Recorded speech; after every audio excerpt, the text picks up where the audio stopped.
Hello. आज हम बात करने वाले हैं लैंडफॉर्म्स और उसके एवोल्यूशन के बारे में। कैसे लैंडफॉर्म्स बनते हैं और कैसे उनका एवोल्यूशन होता है। ठीक है। लैंडफॉर्म एवोल्यूशन की अगर मैं सबसे पहले आपसे बात करूं तो जो लैंडफॉर्म्स होते हैं वो बेसिकली हमारे यहाँ जो होते हैं वो तीन प्रकार के होते हैं। तीन तरह के लैंडफॉर्म्स होते हैं। ठीक है। तीन तरह के लैंडफॉर्म्स कौन कौन से होते हैं? माउंटेन्स, प्लेट्यूज और प्लेन्स, जो कि आपने शायद हर किसी ने जिसने भी क्लास 10 तक पढ़ा हुआ है उसको पता ही होगा। ठीक है। ज्योग्राफी की किताबों में हमने पढ़ा है तीन तरह के हमारे लैंडफॉर्म्स होते हैं, माउंटेन्स, प्लेन्स और प्लेट्यूज। अगर मैं बात करूं हाइट माउंटेन्स की तो वो मैक्सिमम जो होती है वो ज़्यादातर 600 मीटर तक होती है। माउंटेन्स बोल रहा हूँ मैं यहाँ, यार ध्यान रखना। ठीक है। माउंटेन्स जो होते हैं वो 600 मीटर, ओवर 600 मीटर मेरा मतलब, sorry, is over 600 metre. 600 metre के बाद जब पहाड़ जो होते हैं उनको माउंटेन्स बोलाते हैं, जब उनकी हाइट 600 मीटर के बाद होती है। और ये बेसिकली कोनिकल पीक्स होते हैं। ठीक है। इनका जो पीक होता है वो बिल्कुल कोन जैसा होता है, इस प्रकार का। बेसिस बताऊँ इसके ओरिजिन के हिसाब से, तो माउंटेन्स का जो ओरिजिन होता है उसके बेसिस के हिसाब से अगर मैं आपको बताऊँ तो वो चार तरीके के होते हैं। सबसे पहले होता है ब्लॉक माउंटेन। ठीक है। ये क्या है? ये टाइप्स हैं कि माउंटेन, कौन से माउंटेन को क्या बुलाता है, किस प्रकार से इनका एक तरह का ये लैंडफॉर्म का क्रिएशन होता है, यानी कि माउंटेन के क्रिएशन को बेसिकली यहाँ पर टाइप बोला गया है। तो सबसे पहला जैसे ब्लॉक माउंटेन हो गए, रेसिडुअल माउंटेन। रेसिडुअल से क्या पता लग रहा है कि भाई बचा कुचा, इस तरीके का कुछ। एक्यूमुलेटेड माउंटेन्स, ठीक है, और फोल्ड माउंटेन्स। तो ये चार प्रकार के हमारे बेसिकली 4 टाइप्स ऑफ माउंटेन्स होते हैं। तो सबसे पहले हम ब्लॉक माउंटेन के बारे में बात करेंगे। ब्लॉक माउंटेन की अगर मैं बात करूँ तो बेसिकली ये फॉर्म तब होते हैं जब अर्थ क्रस्ट पे जो ग्रेट ब्लॉक्स होते हैं ना, बड़े बड़े ब्लॉक्स जो होते हैं, इनकी वजह से फॉर्म होते हैं, जब वो या तो वो ऊपर उठ जाते हैं, या तो वो रेज हो जाते हैं, या फिर वो नीचे चले जाते हैं। ठीक है।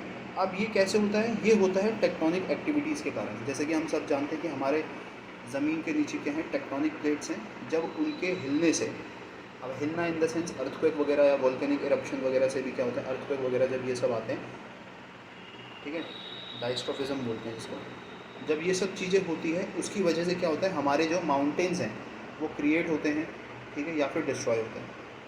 तो जब वो बड़े बड़े बोल्डर्स या बड़े बड़े ब्लॉक्स जब धीरे धीरे वो ऊपर की तरफ उठते हैं, अब ये एक सडन मूवमेंट नहीं है, ठीक है, ये सडन नहीं है। ये कैसे होता है? ये बिल्कुल स्लोली एक स्लो प्रोसेस है जो कि मिलियंस ऑफ ईयर लेता है, तब जाके माउंटेन्स बने। जैसे हिमालयाज़ की बात करूँ तो हिमालयाज़ बेसिकली एक तरह के यंग माउंटेन्स के अंदर आते हैं, ठीक है, जिनको हम फोल्ड माउंटेन्स कहते हैं आज की डेट में, और यंग माउंटेन्स इनको बुलाता है, क्योंकि अभी भी क्या है कि धीरे धीरे बढ़ ही रहे हैं। जैसे कि हमने सुना है कि एवरी ईयर जो माउंट एवरेस्ट है उसकी जो हाइट है वो 1.5 या फिर 2 सेंटीमीटर के आसपास बढ़ती रहती है। ठीक है। ठीक है। तो हम ब्लॉक माउंटेन्स के बारे में बात कर रहे हैं अभी। तो ये कैसे होते हैं? जब अर्थ क्रस्ट बेसिकली क्रैक होते हैं। एक क्रैक्स किसकी वजह से? टेंशन क्रिएट होती है। टेंशन मतलब क्या है? टेंशन मतलब वो टेंशन नहीं जो हमारे दिमाग में प्रेशर के कारण बनती है, वो टेंशन नहीं, किसी चीज़ की टेंशन नहीं। टेंशन मतलब वहाँ पे स्ट्रेस जब पड़ता है, जब किसी जगह पे बहुत ज़्यादा स्ट्रेस पड़ेगा ना, बहुत ज़्यादा स्ट्रेस पड़ेगा तो क्या होगा, वो कंप्रेस होना शुरू हो जाएगा। कंप्रेस, वही स्ट्रेस जब उनमें पड़ता है, उन क्रैक्स में स्ट्रेस पड़ता है, तो इससे क्या होता है, वो अर्थ के जो क्रस्ट हैं वो क्रैक होने शुरू होते हैं। किस वजह से? एक टेंशन की वजह से। दूसरा होता है इसमें कंप्रेशन। ठीक है। टेंशन क्या हुआ? टेंस मतलब हुआ यहाँ पे, सॉरी, टेंस मतलब यहाँ पे क्या है? खींचना, खींचना वाला है। कंप्रेशन मतलब क्या हुआ? कंप्रेस करना किसी चीज़ को, ऐसे जब कंप्रेस करते हैं किसी चीज़ को वो। और फॉल्टिंग टेक्स प्लेस जब ये सब चीज़ें होती हैं। फॉल्ट क्या होता है भैया? नीचे गिरना, किसी चीज़ का टूट कर गिरना, वो फॉल्टिंग कहलाता है। ठीक है। तो ये कैसे होता है, कैसे ब्लॉक माउंटेन बनते हैं?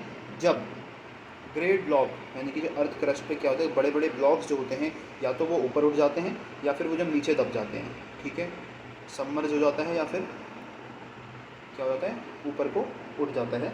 अब थ्रस्टिंग, जब इनकी थ्रस्टिंग होती है, अब थ्रस्टिंग। और ये जब अर्थ के क्रस्ट क्रैक्स होते हैं, अर्थ के क्रस्ट, जो क्रस्ट क्या होता है, क्रस्ट वाला ऊपर वाला जो पोर्शन है जिस पे हम हैं अभी, वो जब क्रैक होता है ड्यू टू टेंशन, कंप्रेशन और फॉल्टिंग के कारण, इसी वजह से ये ब्लॉक माउंटेन्स क्रिएट होते हैं। एग्जांपल अगर मैं ब्लॉक माउंटेन्स का दूँ तो एक है नर्मदा। नर्मदा जो है हमारी, जो जहाँ से नर्मदा हमारी नदियाँ बहती है, वहाँ पे क्या है, ये बने हुए हैं, ब्लॉक माउंटेन्स बने हैं। ताप्ती हो गया, ठीक है, दामोदर वैले हो गए। ये इंडिया के 3 एग्जांपल्स हैं जो कि नॉर्मली क्या है, ब्लॉक माउंटेन्स के कारण बने हैं। और वॉस्गिस जो कि फ्रांस में है, यहाँ वॉस्गिस माउंटेन जो है वो ब्लॉक माउंटेन से बने हुए हैं। सॉल्ट रेंज जो पाकिस्तान के अंदर है वो भी एक ब्लॉक माउंटेन का एग्जांपल है। और ब्लॉक फॉरेस्ट जो कि कहाँ पर है, जर्मनी में है, राइन वैली के अंदर। वैली क्या होता है, दो पहाड़ों के बीच से, जब बीच का जो एरिया होता है, दो माउंटेन्स के बीच का जो वैली है इस तरह का होता है, वी शेप में बना होता है, माउंटेन के बीच के एरिया का, जहाँ पे से रिवर वगैरह, और कई ज़्यादा वहाँ पे क्या होता है, बहुत ज़्यादा जो हमारे अर्बन जो हमारी पॉपुलेशन है वो ज़्यादातर वैली के किनारों पर ही रहती है। क्यों रहती है, बिल्कुल किनारे नहीं, उनके आसपास रहती है, क्योंकि वहाँ पे रिसोर्सेज बहुत भरपूर मात्रा में मिलते हैं और वाटर अवेलेबिलिटी बहुत ज़्यादा होती है।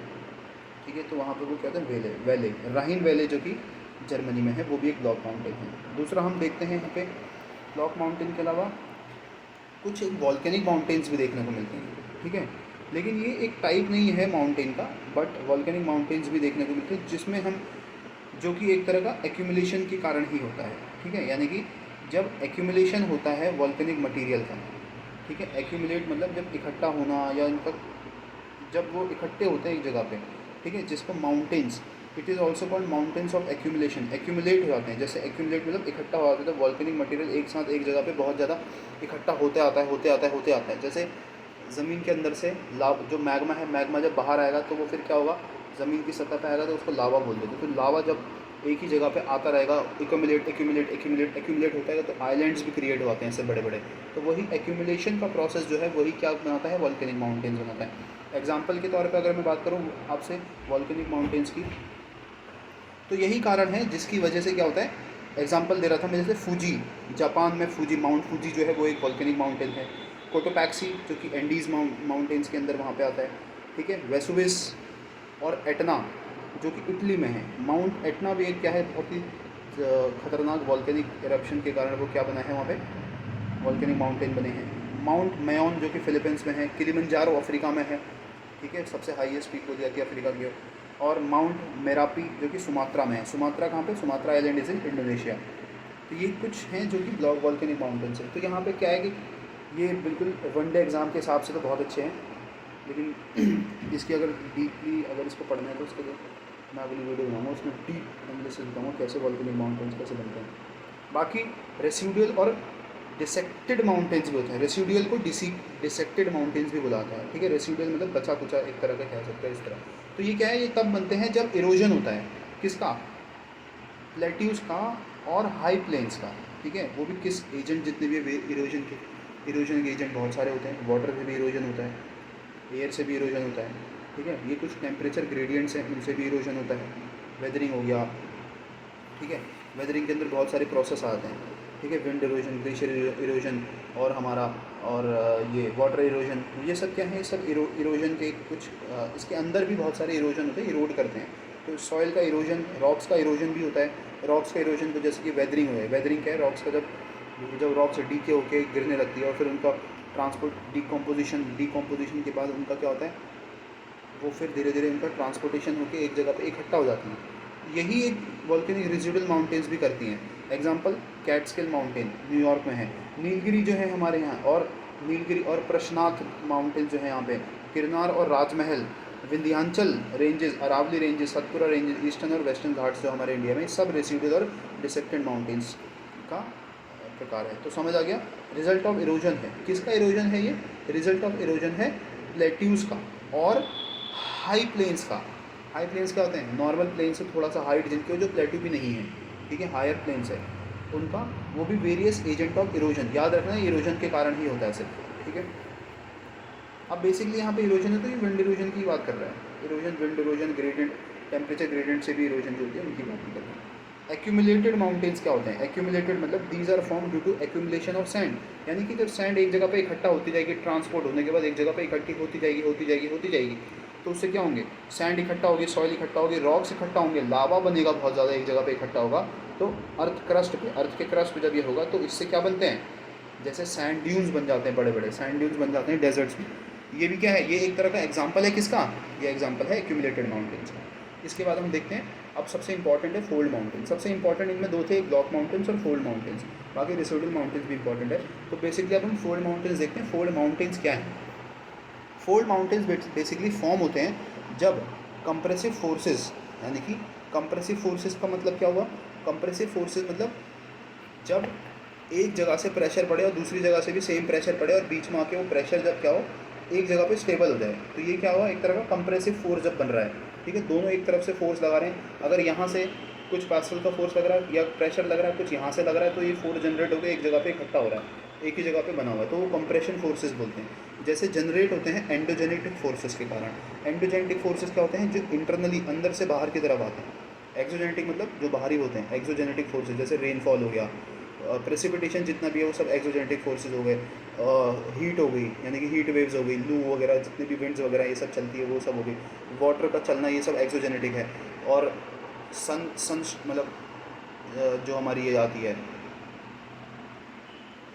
सूरज से, सूर्य की किरणें आ रही जो भी है वो आती है, ये सब क्या है, हमारी एक्सटर्नल जो है हमारे एक्सोजेनेटिक फोर्सेस हैं, ठीक है, एक्सोजेनिक ग्रेडियंट्स भी कह सकते हैं। और बेसिकली जो हमारे एंडोजेनेटिक है, जो ज़मीन से बाहर को निकलते हैं, जैसे अर्थक्वेक हो गया, लावा हो गया, ठीक है, और हमारे लैंडस्लाइड भी हो गए, ये एंडोजेनेटिक में आता है, ठीक है। लैंडस्लाइड कोई बाहरी नहीं है, बाहरी फोर्स नहीं, इंटरनल फोर्स की वजह से लैंडस्लाइड होती जाता है, ठीक है। तो ये सब क्या है, हमारे एंडोजेनेटिक फोर्सेज हैं। तो इसकी वजह से क्या है, कंप्रेसिव फोर्सेज जब जनरेट होते हैं एंडोजेनेटिक फोर्सेज के कारण, तो फोल्ड माउंटेन्स क्रिएट होते हैं। एग्जांपल बताऊं फोल्ड माउंटेन्स की, तो हिमालयाज़, जैसे कि मैंने बताया, हिमालयाज़ कैसे बने हैं।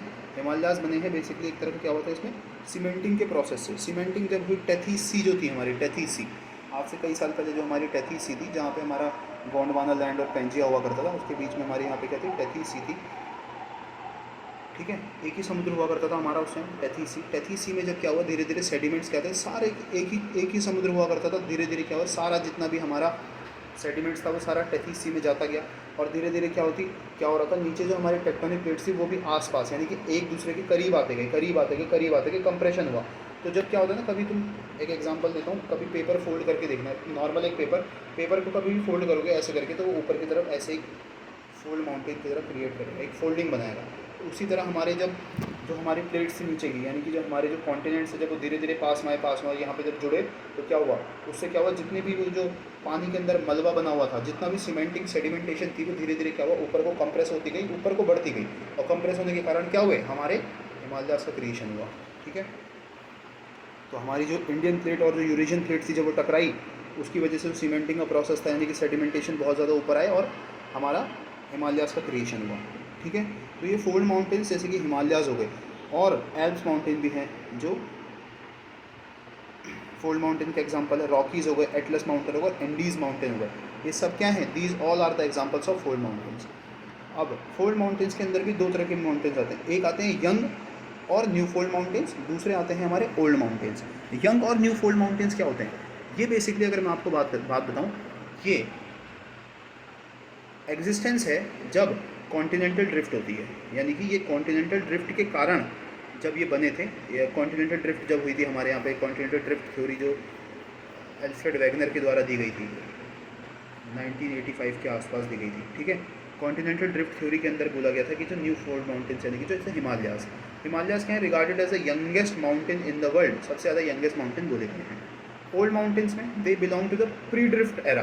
प्री ड्रिफ्ट एरा मतलब उससे भी पहले जो हुआ था, प्री ड्रिफ्ट एरा। जैसे सब्जेक्ट टू डेन्यूडेशन, डेन्यूडेशन का प्रोसेस होता है। डेन्यूडेशन क्या होता है, डेन्यूडेशन मतलब होता है चीज़ों का टूट कर गिरना, डेन्यूडेट, और फिर इकट्ठा होना, डेन्यूडेशन कराता है। और टूट कर गिरना और फिर अपलिफ्टमेंट हो जाना उस चीज़ की, ठीक है, टूटना और फिर उसकी धीरे धीरे क्या होना, अपलिफ्टमेंट होना, तो डेन्यूडेशन का प्रोसेस मनाता है। एग्जाम्पल की बात करूँ तो अरावली, अरावली क्या है, एक तरह का ओल्ड माउंटेन्स के अंदर आता है। हमारे अरावली रेंज जो है इंडिया के अंदर। अब मैं कुछ मेजर माउंटेन रेंजेस के बारे में बात करूँगा, जो मेजर माउंटेन रेंजेस हैं, ठीक है, इंडिया के, सॉरी वर्ल्ड के अंदर सबसे मेजर जो है। जैसे एंडीज़ कहाँ देखने को मिलते हैं, एंडीज़ मिलते हैं साउथ अमेरिका के अंदर। और अगर मैं इनकी लेंथ बताऊँ तो ये 7200 किलोमीटर के आसपास फैले हुए हैं, ठीक है। और जो एंडीज़ माउंटेन है वो पूरे वर्ल्ड में सबसे लॉन्गेस्ट, लेंथ में सबसे बड़े माउंटेन है, 7200 मीटर के आसपास। हिमालय, काराकोरम और हिंदुकुश, हिमालय, काराकोरम, हिंदुकुश, ये सब कहाँ है, ये इंडिया पाकिस्तान से लेकर, हमारे इंडिया से पाकिस्तान से चाइना, तिब्बत वगैरह से पूरा हमारे असम रीजन से लेकर नीचे की तरफ, ये मणिपुर से भी नीचे, मतलब पूरा ये जो नीचे वाला रीजन है, एशिया का जो हमारा वो रीजन है, पूरे वहाँ पे फैले हुए हैं, ठीक है। जो हमारा मिडल ईस्ट एशिया है, मिडल एशिया का है, वहाँ पे फैले हुए हैं, ठीक है। हिंदुकुश, काराकोरम रेंज, ये काराकोरम तो खैर रेंज है, हिंदुकुश और हिमालय जो है ये मिडल कह रहा हूँ, सॉरी मैं, हाँ वही मिडल मतलब सेंट्रल, साउथ सेंट्रल के जो साउथ की तरफ सेंटर वाला रीजन है वहाँ पे ये फैले हुए हैं। इनकी अगर मैं वो बताऊँ, पूरी लेंथ बताऊँ तो 5000 किलोमीटर है। ठीक है। रॉकी माउंटेन्स जो कि नॉर्थ अमेरिका में पाए जाते हैं, याद रखना, एंडी साउथ अमेरिका में है और रॉकीज़ नॉर्थ अमेरिका में है। इनकी जो लेंथ है वो 4800 किलोमीटर है। ग्रेट डिवाइडिंग रेंज ये कहाँ पर है? ये बेसिकली हमें ईस्ट ऑस्ट्रेलिया में देखने को मिलती है, जिसकी जो लेंथ है वो 2500 किलोमीटर के आसपास ये फैली हुई है। एटलस जो कि नॉर्थ वेस्ट अफ्रीका में देखने को मिलते हैं, कितना, सॉरी, जो ग्रेट डिवाइडिंग रेंज है ईस्ट ऑस्ट्रेलिया में वो 3600 किलोमीटर है। एटलस जो है नॉर्थ वेस्ट अफ्रीका में 2500 किलोमीटर है। ककासियस, ठीक है, कॉकासस जो है वो यूरोप में 1200 किलोमीटर है। अलास्का यूएसए के अंदर है 1130 किलोमीटर, और एल्प्स माउंटेन जो यूरोप में होते हैं 1200 किलोमीटर पर। ठीक है। माउंटेन्स देखें, माउंटेन्स के अंदर हमने सारे कवर किए, क्या क्या देखा? ब्लॉक माउंटेन्स देखे, वॉल्केनिक माउंटेन्स देखे, रेसिडुअल और जिसको डिसेक्टेड माउंटेन्स भी बोला जाता है, उसके बाद एक्यूमुलेटेड माउंटेन्स देखे, और उसके बाद हमने फोल्ड माउंटेन्स के अंदर भी दो कैटेगरी देखी, यंग फोल्ड माउंटेन्स और ओल्ड माउंटेन्स, दूसरी कैटेगरी ओल्ड माउंटेन्स। उसके बाद मेजर माउंटेन रेंजेस देखी। अब दूसरा मैं बात करूँगा प्लेट्यूज़ के बारे में। ठीक है। प्लेट्यूज़ देखते हैं, प्लेट्यूज़ क्या होते हैं बेसिकली। प्लेट्यूज़ की अगर मैं हाइट की बात करूँ तो प्लेट्यूज़ हम कब बोलते हैं? जब प्लेट्यू की जो रेंजेस है उनकी जो हाइट होती है वो 300 से 500 फीट के आसपास होती है। यानी कि सबसे बड़ा अगर मैं आपको प्लेट्यू बताऊँ ना अभी तक का जो है पूरे वर्ल्ड में, वो है तिब्बतन प्लेट्यू, जिसकी हाइट शायद 5000 मीटर तक की है पूरे वर्ल्ड में। ठीक है। अब प्लेट्यूज़ जो होते हैं उनके ना पीक वगैरह नहीं होती है। ठीक है, पीक नहीं होती है। प्लेट्यूज़ आप ऐसे कह सकते हो टेबल लाइक स्ट्रक्चर होते हैं। ठीक है। अब प्लेट्यूज़ का फॉर्मेशन भी बेसिकली कैसे होता है? जैसे टेक्टोनिक प्लेटी क्या होती है? ये फॉर्म होते हैं जब अर्थ की मूवमेंट होती है। अर्थ मूवमेंट समझ जाना, क्या वल्केनिज्म वगैरह हो गया, अर्थ वगैरह, ये सब अर्थ में जब मूवमेंट होती है, सॉरी, जब अर्थ में क्या होती है? अर्थ में मूवमेंट होती है। ठीक है। जिसकी वजह से क्या होता है, जो कि एक कॉज है, uplift and are normally of considerable size. Upliftment होती है, इनका जो साइज़ होता है बहुत ज़्यादा बड़ा होता है। फेयरली यूनिफॉर्म एल्टीट्यूड, इनका एल्टीट्यूड का कुछ पता नहीं होता, कैसा भी हो सकता है। ठीक है। यूनिफॉर्म एल्टीट्यूड होता है, मेरा मतलब यूनिफॉर्म इन द सेंस एक सिंगल एल्टीट्यूड होता है, उबड़ खाबड़ नहीं, उबड़ खाबड़ in the sense single plain type structure दिखेगा, यूनिफॉर्म होता है, एक सिंगुलर होता है। मतलब कोई ऐसा नहीं कि कहीं ऊंचा है कहीं नीचे, ऊंचा नीचे, ऐसा नहीं, सिंगुलर होगा। प्लेट्यूज़ बेसिकली फोल्ड माउंटेन्स की तरह ही होते हैं, एंक्लूज होते हैं, लेकिन इनको हम इंटर माउंट प्लेट्यू भी कह सकते हैं, इंटर माउंट प्लेट्यू भी कह सकते हैं। ठीक है। यानी कि माउंटेन की तरह दिखने वाले, बट इन पे पीक नहीं होती। ठीक है। एग्जाम्पल टेक्टोनिक प्लेट्यू के तिब्बतन प्लेट्यू जो बताया मैंने, बिटवीन हिमालयाज़ और ये कुनलून के बीच में है। ठीक है। कुनलून कहाँ? Bolivia plateau. ये बेसिकली एक बड़ी सबसे लंबी रेंज मानी जाती है, बोलीवियन प्लेट्यू, जो कि बोलीविया के आसपास है। बोलीवियन प्लेट्यू सबसे लंबी रेंज मानी जाती है पूरे दुनिया की। अब इसके अंदर प्लेट्यूज़ में भी वॉल्केनिक प्लेट्यू आते हैं। ये फॉर्म्ड होते हैं एक्यूमुलेशन के कारण, जैसे मैंने बताया लावा क्या होता है, जब होता जाएगा बनता जाएगा तो ये एक्यूमुलेशन के कारण होगा। जैसे डेक्कन प्लेट्यू जो है वॉल्केनिक प्लेट्यू के कारण बना हुआ है। डिसेक्टेड प्लेट्यू भी होते हैं। ये कॉन्टीन्यूअल प्रोसेस होता है एक तरह का, जिसमें वेदरिंग और इरोजन के कारण, जिसमें जैसे रनिंग वाटर के कारण, आइस के कारण, विंड के कारण, high extensive plateau basically gradually worn down, जब ये इनका चीर फाड़ शुरू होती है, इनके कारण। किनके कारण चीर फाड़? इन द सेंस मतलब ये कुछ ऐसे ग्रेडियंट हैं जो कि नेचुरली क्या करते हैं, इनको इरोड करना शुरू करते हैं, पत्थरों को और इनको रॉक्स को। ठीक है। तो रनिंग पानी जब बहता है तो बोलते हैं ना पानी बहुत ज़्यादा पावरफुल होता है कि वो कट कर देता है, तो वही चीज़ है, इसको इरोजन, वेदरिंग वगैरह, इरोजन वगैरह इसी में आती है। आइस भी क्या करता है, बहुत ज़्यादा पावरफुल होता है। आइस जब किसी जगह रगड़ता है तो वहाँ पे भी इरोड कर देता है। हवा भी इरोड करती है। ठीक है। मॉइस्चर वगैरह होता है उसके अंदर भी, हवा जब तेज़ चलेगी तो एक जगह पे चलती रहेगी, तो कई टाइम बाद वो क्या करेगी, उसको इरोजन कर देगी। ठीक है। तो ऐसे extensive plateau, surface made irregular, इसका सरफेस इरेगुलर शेप में होता है। एग्जांपल की बात करें तो स्कॉटिश हाईलैंड्स अगर मैं बात करूँ तो ये क्या है, एक तरह के वॉल्केनिक, ये हमारे डिसेक्टेड प्लेट्यू हैं। इंटरमाउंटेनियस प्लेट्यू क्या है? ये बेसिकली प्लेट्यू जो फॉर्म होते हैं माउंटेन्स के कारण, सॉरी, ये प्लेट्यू होते हैं माउंटेन्स के बीच में। जैसे तिब्बतन प्लेट्यू जो है ना वो माउंटेन्स के बीच में फंसा हुआ है, तो ये क्या है, एक तरह का इंटरमाउंट प्लेट्यू है। और माउंटेन स्टेप प्लेट्यूज क्या होते हैं? ये बेसिकली फ्लैट रीजन होते हैं, प्लेन्स और माउंटेन के बेस के बीच में। ठीक है। क्या बोला मैंने? प्लेन सरफेस और माउंटेन के बेस के बीच में ये माउंटेन जो होते हैं माउंटेन स्टीप प्लेट्यूज ये देखने को मिलते हैं। इसके बाद कुछ कॉन्टिनेंटल प्लेट्यूज होते हैं। कॉन्टिनेंटल प्लेट्यू क्या होते हैं? ये बेसिकली क्या होते हैं? फॉर्म होते हैं जब laccolith inside the earth. Laccolith क्या होता है? एक तरह का ना डोम टाइप स्ट्रक्चर बन जाते हैं लावा मैग्मा के कारण अंदर ही, ठीक है, डोम टाइप स्ट्रक्चर, उसी को लेकोलिथ बोला गया है। ये जब क्या होता है कि बेसिकली अर्थ के अंदर ही बनते हैं, कम्स टू द सरफेस, जब ये सरफेस पे आ जाते हैं, यानी कि वो डोम टाइप स्ट्रक्चर धीरे धीरे क्या होता है, धीरे धीरे मूवमेंट के कारण सरफेस पे आ जाते हैं, ठीक है, वेदरिंग के कारण। तो इससे क्या होता है, जैसे कि एग्जांपल दूँ साउदर्न प्लेट्यू, तो ये कॉन्टिनेंटल प्लेट्यूज बोले जाते हैं। यानी कि बना तो वो ज़मीन के अंदर, बट धीरे धीरे क्या हुआ, धीरे धीरे करके वो ऊपर ज़मीन के आ गया, ज़मीन के ऊपर आ गया। तो इसको क्या बोलेंगे? अब ये क्यों होता है? वेदरिंग होती है क्योंकि उनके अंदर भी, ठीक है, क्योंकि भैया अंदर भी तो पानी है ना, अंदर पानी भी है, प्रेशर भी है, ठीक है, एक फोर्स भी जनरेट हो रहा है, कंप्रेशन भी चल रहा है, और मूवमेंट भी है, अर्थक्वेक भी है। तो ये सब क्या, ये एक तरह का वेदरिंग का प्रोसेस है, वेदरिंग कराती है। जैसे साउदर्न प्लेट्यू अगर मैं बताऊँ तो ये क्या है, कॉन्टिनेंटल प्लेट्यू है। अब मैं कुछ प्लेट्यूज़ और उनकी लोकेशन बताऊँगा जो इंपॉर्टेंट है। जैसे तिब्बतन प्लेट्यू बताया, वो हिमालयाज़ और कुनलून माउंटेन्स के बीच में है। डेक्कन प्लेट्यू साउथर्न इंडिया में है हमारे। अरेबियन प्लेट्यू जो हमारे साउथ वेस्ट एशिया में है। प्लेट्यू ऑफ मैक्सिको में है। प्लेट्यू ऑफ कोलंबिया जो कि यूएसए में है। प्लेट्यू ऑफ मेडागास्कर में है। Plateau of Alaska north west north America में है। प्लेट्यू ऑफ बोलिविया जो कि एंडीज़ माउंटेन में है। ग्रेट बेसिन प्लेट्यू इंपॉर्टेंट है। South of Columbia plateau USA के अंदर है। कोलोराडो प्लेट्यू ये भी south of Great Basin plateau USA के अंदर है।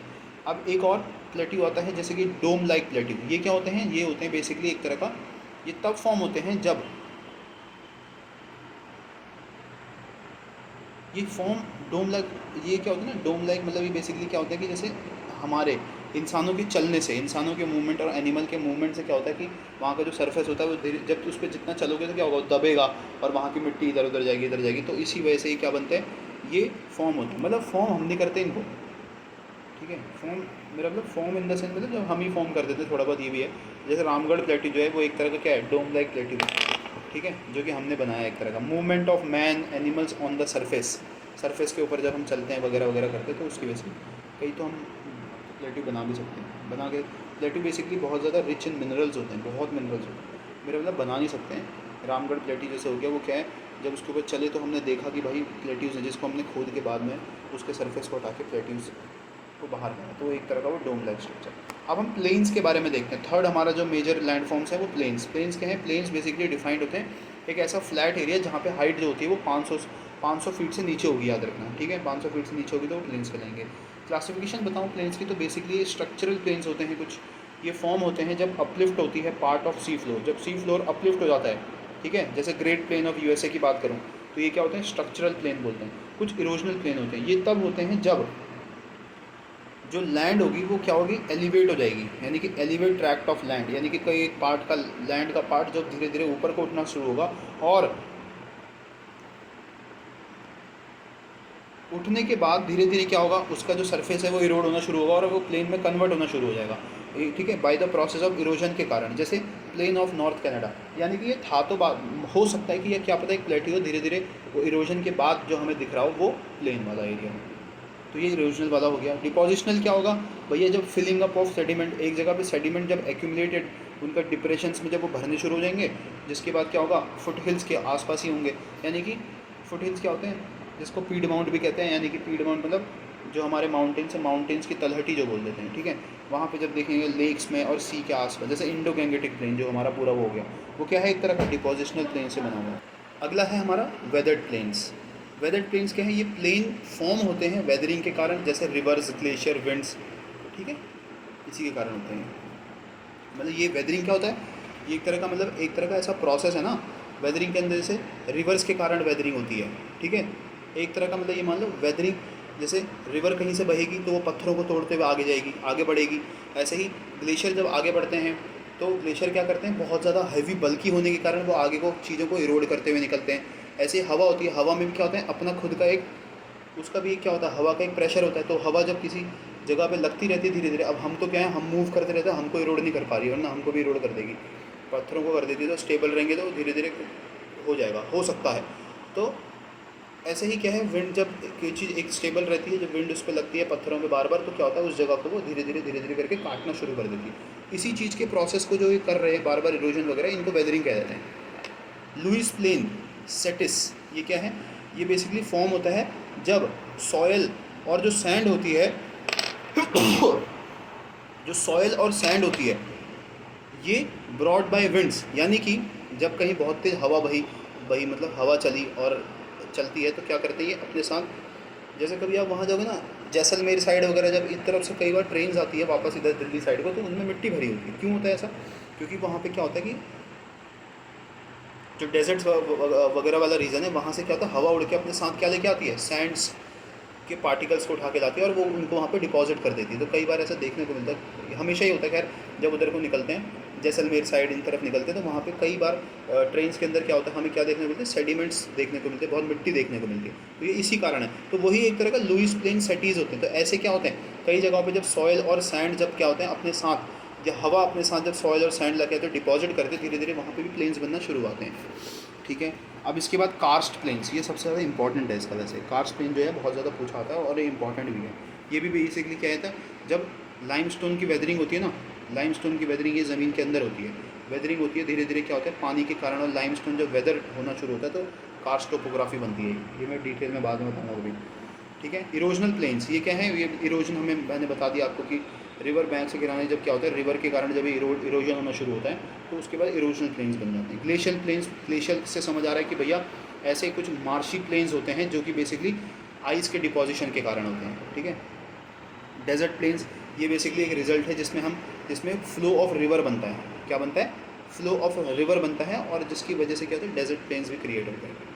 डिपोजिशनल प्लेन्स हमने देखा, डिपोजिशन क्या होता है, एक जगह पे जब लार्ज प्लेन्स बेसिकली फॉर्म होते हैं और यहाँ पे सिल्ट बहुत बड़ी मात्रा में एक जगह पे जब रिवर अपने साथ सिल्ट एक साथ लेके जाती है, एक जगह पे डिपॉजिट करती आती है, तो वहाँ पे भी क्या होता है धीरे धीरे बनने शुरू होते हैं। जैसे कि मैं बताऊँ, कह सकते हैं जैसे बे ऑफ बंगाल वाला रीजन है, बे ऑफ बंगाल के वहाँ पे जो वो रीजन है, ठीक है, सुंदरबन डेल्टा, ठीक है, वो तो खैर एक डेल्टा हो गया। तो वहाँ पे भी क्या है, एक तरह का वही प्रोसेस है जिसकी वजह से क्या होता है लार्ज प्लेन वाले एरियाज बन जाते हैं।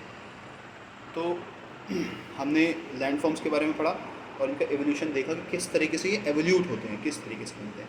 तो ये एक बहुत डीपली नहीं थे, एक नॉर्मल एक सिर्फ एक बेसिक चीज़ें थी जो कि पता होना चाहिए कि किस तरीके से हो जाती है। जैसे कभी भी पूछ सकते हो इरोजनल प्लेन्स बताओ क्या होते हैं, किसकी वजह से होते हैं, कार्स्ट प्लेन्स किसकी वजह से होते हैं, लुईस प्लेन सेटीज़ किसकी वजह से होते हैं, डिपोजिशनल प्लेन्स किसकी वजह से होते हैं। तो ऐसा प्लेट्यू बताओ जो अरेबियन प्लेट्यू है उसकी लोकेशन कहाँ है, या फिर मेडागास्कर के अंदर कौन से प्लेट्यूज पाए जाते हैं, ये आपको पता होना चाहिए। South of Great Basin plateau USA में है, कौन सा प्लेट्यू वहाँ पे देखने को मिलता है ये पता होना चाहिए। तो ऐसे ही हमने लैंड फॉर्म्स कौन कौन से पढ़े, माउंटेन्स के बारे में पढ़ा, प्लेट्यूज के बारे में पढ़ा और प्लेन्स के बारे में पढ़ा। माउंटेन्स में हमने देखा ब्लॉक माउंटेन्स हो गए, वॉल्केनिक माउंटेन्स हो गए, रेसिडुअल और जिसको हमने डिसेक्टेड माउंटेन्स भी बोला गया, accumulated mountains, fold mountains. Fold mountains के 3 टाइप हमने पढ़े, young, new fold mountains, old mountains, और उसके मेजर माउंटेन रेंजेस देखे। उसके बाद प्लेट्यूज पर एक टेक्टोनिक प्लेट्यूज देखे, volcanic plateau, dissected plateau, intermont plateaus, mount steep plateaus, continental plateau और कुछ प्लेट्यूज और उनकी लोकेशंस, और डोम लाइक प्लेट्यूज। प्लेन्स हमने पढ़े, प्लेन्स में जैसे क्लासिफिकेशन देखी प्लेन्स की क्या होती है, क्या क्या होती है, स्ट्रक्चर प्लेन्स होते हैं, इरोजनल प्लेन्स होते हैं, डिपोजिशनल प्लेन होते हैं। ठीक है, वेदर्ड प्लेन्स पढ़े, लुईस प्लेन सिटीज़ पढ़े, कास्ट प्लेन्स पढ़े, इरोजनल प्लेन्स पढ़े, ग्लेशियल प्लेन्स पढ़े, डेजर्ट प्लेन्स पढ़े और डिपोजिशन प्लेन्स पढ़े। तो ये कुछ हमारे आज के लैंडफॉर्म्स के बारे में हमने बात करी। ठीक है, तो आगे हम देखेंगे, उसके बाद हम स्ट्रक्चर के बारे में पढ़ेंगे, कुछ एटमॉस्फेयर के बारे में, कुछ स्ट्रक्चर के बारे में पढ़ेंगे एटमॉस्फेयर का।